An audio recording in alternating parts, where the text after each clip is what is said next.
શિક્ષણ સમિતિના ચોથા વર્ગના કર્મચારીઓનો મોરચો માંગણીઓ અંગે આજે પાલિકામાં રજૂઆત। વડોદરા શહેરની શિક્ષણ સમિતિમાં કાર્યરત ચોથા વર્ગના કર્મચારીઓ આજે પાલિકા કચેરીએ મોરચો લઈને પહોંચ્યા હતા। તેમની વિવિધ માંગણીઓ અને સુધારા માટે આજે મળનારી સામાન્ય સભામાં દરખાસ્ત ચલાવવામાં આવે તે માટે રજૂઆત કરવા પહોંચ્યા હતા।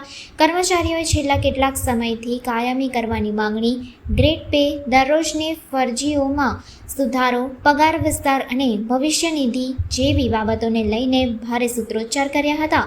જો કે આજે તેઓના પ્રતિનિધિ મંડળે પાલિકા અધિકારીઓ અને નગરસેવકોને મળીને માંગણીઓને ગંભીરતાથી લઈ તે અંગે આજની સભામાં ચર્ચા થાય તેવો આગ્રહ વ્યક્ત કર્યો હતો। કર્મચારીઓએ આંદોલન માંગણીઓ દર્શાવતા પ્લે કાર્ડ સાથે સૂત્રોચ્ચાર કરી શાંતિપૂર્ણ રીતે વિરોધ દર્શાવ્યો હતો અને સ્પષ્ટ કહ્યું હતું કે તેઓ કોઈ રાજકીય એજન્ડા વગર માત્ર ન્યાયસંગત માંગણીઓ માટે અવાજ ઉઠાવી રહ્યા છે।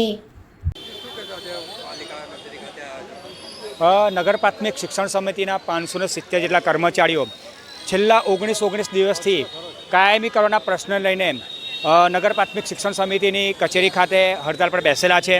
આજે સામાન્ય સભા હોય અને 7/12/2020ના રોજ અહીંયા જ સામાન્ય સભામાં નગર પ્રાથમિક શિક્ષણ સમિતિએ ફેબ્રુઆરી 2019માં આવેલા લેબર કોર્ટના ચુકાદાને મંજૂરી આપ્યા બાદ વડોદરા મહાનગરપાલિકાની સામાન્ય સભામાં 7/12/2020ના રોજ જે સામાન્ય સભામાં ઠરાવ મુલતવી છે એ મુલતવેલો ઠરાવ આજે સામાન્ય સભામાં લઈને મંજૂર કરે।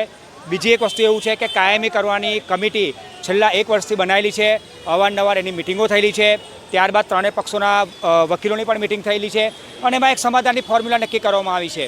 તો એ સમાધાનની જે ફોર્મ્યુલા નક્કી કરવામાં આવી છે તો સમાધાનની ફોર્મ્યુલા પણ સામાન્ય સભામાં લાવીને મંજૂર કરે, એને લઈને આજે અમે લોકો વડોદરા મહાનગરપાલિકાની વડી કચેરીએ વિનંતી કરવા માટે આવેલા છે।